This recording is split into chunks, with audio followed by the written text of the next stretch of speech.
Olá alunos, eu sou o professor Caio de Filosofia. Na videoaula de hoje eu vou trazer para vocês um conteúdo a respeito da passagem do período medieval para o moderno. Os fatores históricos, os acontecimentos que foram preponderantes para que houvesse aí o fim do período medieval, do medievo e a entrada da modernidade e os aspectos que faziam parte do período medieval e os aspectos que foram sendo criados dentro da modernidade. Então, nessa aula de hoje, nós vamos dar início a esse tipo de conteúdo. É muito importante que você entre dentro da modernidade sabendo como que houve a passagem, para que você compreenda por que o pensamento da modernidade é este em relação. Vamos lá. Vamos falar de dois processos muito importantes dentro da filosofia e dentro da história, claro, que foram o Renascimento e a Reforma Protestante. Sobretudo, o Renascimento. Mas a Reforma Protestante também é muito importante. Todo mundo que está acompanhando as videoaulas percebe que a filosofia medieval é uma filosofia que acontece por volta do século II depois de Cristo até por volta do século XIII, XIV. Não há uma data específica, há uma data aproximada de mais ou menos 1100 anos de hegemonia e de poder e de soberania da Igreja Católica, onde a filosofia ela vai perder aquele aspecto racional, de pensamento racional, e ela vai ser submetida a um pensamento religioso por imposição da Igreja Católica. E nesse período medieval nós estudamos, por exemplo, nas videoaulas anteriores sobre a escolástica, sobre a patrística, sobre o São Tomás de Aquino, sobre o Santo Agostinho, e essa identidade da filosofia medieval voltada para a justificativa de que Deus existe, ela vai se romper, ela vai cair exatamente com o Renascimento e exatamente com a Reforma Protestante. O Renascimento, que ocorre entre o ano de 1300 e o ano de 1600, foi um movimento muito importante para que houvesse o renascimento, o ressurgimento da liberdade, da autonomia, da razão, do desprendimento da soberania e do poder da Igreja Católica. As pessoas puderam novamente pensar o que queriam, puderam fazer o que queriam e não mais aquilo que a Igreja Católica determinava, certo?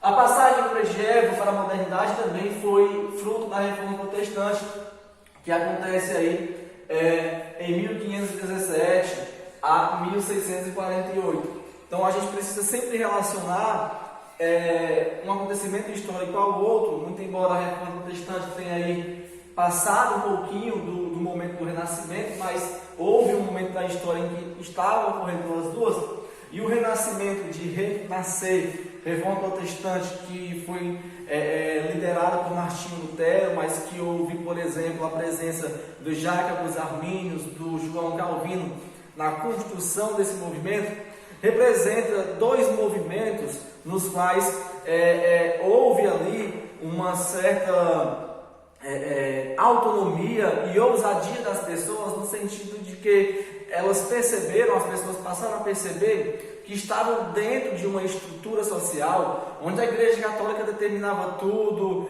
fazia com que as pessoas pensassem o que a Igreja determinava, e as pessoas estavam sentindo falta de um pensamento próprio, as pessoas estavam sentindo falta de uma liberdade de expressão, de uma liberdade de escolha, e a Reforma Protestante, junto com o Renascimento, foram movimentos cruciais para que houvesse aí a fragmentação e a perda de força da Igreja Católica, para que se reestruturasse, restaurasse a possibilidade de um pensamento próprio voltado pela razão. Então vamos dar continuidade. A perda de poder da Igreja Católica, ela acontece justamente em decorrência da Reforma Protestante e do Renascimento. O Renascimento foi fruto de relações econômicas dentro da Europa, tá? Esse Renascimento, ele estava colocando a economia em primeiro plano. E quando se coloca a economia em primeiro plano, os aspectos religiosos, eles vão sendo meio que deixados de lado. E uma nova estrutura social vai nascendo nesse momento. O Renascimento também é voltado para o ceticismo é uma corrente filosófica que acredita, que prega a ideia de que nós não conseguimos obter nenhuma certeza sobre a verdade e que nós duvidamos de tudo ao nosso meio. Então, instaura-se naquele momento ali, no final da Idade Média, no final do período medieval, um sentido de dúvida em relação ao poder da igreja e em relação aos dogmas que a igreja pregava. Uma dúvida em relação aos preceitos da igreja e uma introdução a uma nova forma de pensar voltada para o início econômico. E essa nova forma de pensar que foi instaurada, que foi iniciada através do aspecto econômico, ela vai se debruçar, ela vai gerar o aspecto científico. Então entenda, esse aspecto científico, que é uma característica exclusiva da modernidade, é o aspecto que vai fazer com que as pessoas elas deixem de fato a questão da religiosidade como sendo o centro das atenções. Então esse aspecto científico ele nasce como? Ele nasce através das relações econômicas que começaram a surgir dentro da Europa, claro, sempre partindo do ponto de vista que havia ali um certo avanço na forma de pensar dos indivíduos naquele momento. E esse ceticismo, que é não ter certeza sobre a verdade, duvidar, ele foi importantíssimo para que as pessoas passassem a não dar tanta credibilidade mais ao aspecto religioso imposto pela igreja. Então, relacione os pontos. Você tem uma relação econômica surgindo na Europa. Essa relação econômica vai gerar frutos científicos. Esse fruto científico, ele também tem um alicerce cético da questão da dúvida, do ato de duvidar do poder da igreja, das ações que eram impostas pela igreja. Então vai se nascendo ali uma nova estrutura social, um novo cenário social, onde há agora uma grande separação do mundo fechado ao universo infinito. O que é esse mundo fechado? É o mundo do período medieval, onde a Igreja Católica determinava tudo que as pessoas deviam fazer, a estrutura social, como deveria ser aplicada. Então havia ali uma certa imposição aos indivíduos e à sociedade. Como não havia liberdade, era um mundo fechado pela igreja e concentrado no poder da igreja. Então esse mundo fechado, ele vai sendo aberto, novos horizontes vão sendo abertos, um novo universo infinito, de infinitas possibilidades de expressão, de infinitas possibilidades de liberdade, de escolha, vai sendo criado, vai sendo instaurado como consequência desse aspecto cético em relação à dúvida ao poder da igreja e também da implantação de uma ciência que era fruto dos aspectos econômicos que foram sendo instaurados e criados dentro da Europa naquele momento ali, entre os séculos 13, 14 e 15.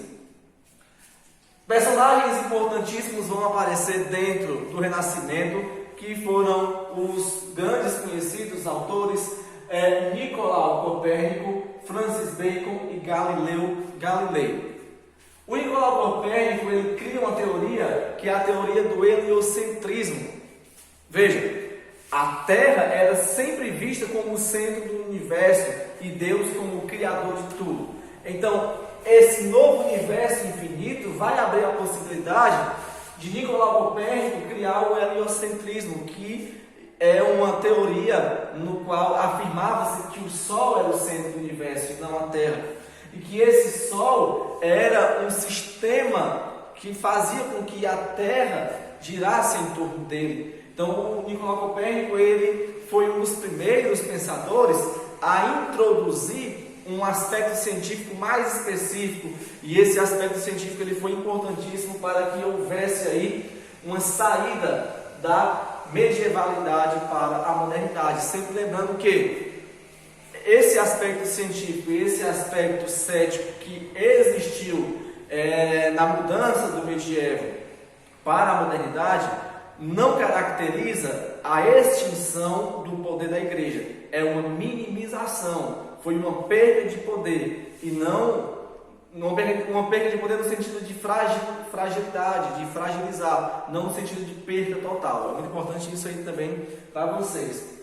Então, o Nicolau Copérnico ele vai valorizar os cálculos e as hipóteses matemáticas. Então, a matemática vai criando força naquele momento ali, a ciência vai criando força. Nós vamos ter o método indutivo científico, ou o método de investigação científica que foi criado pelo filósofo Francis Bacon.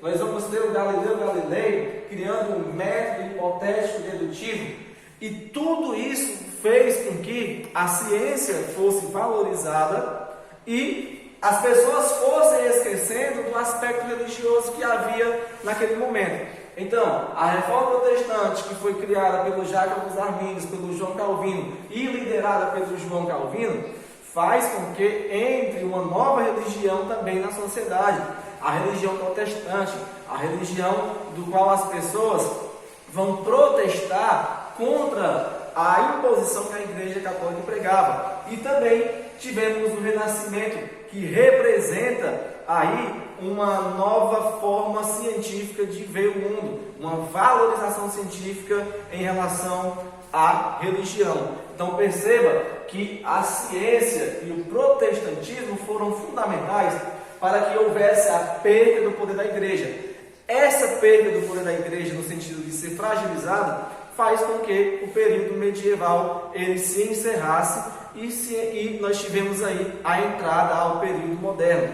Então o período medieval ele termina, ele encerra com a fragilização do poder da Igreja Católica, e essa fragilização, essa perda de poder foram reflexos aí do Renascimento e da Reforma Protestante.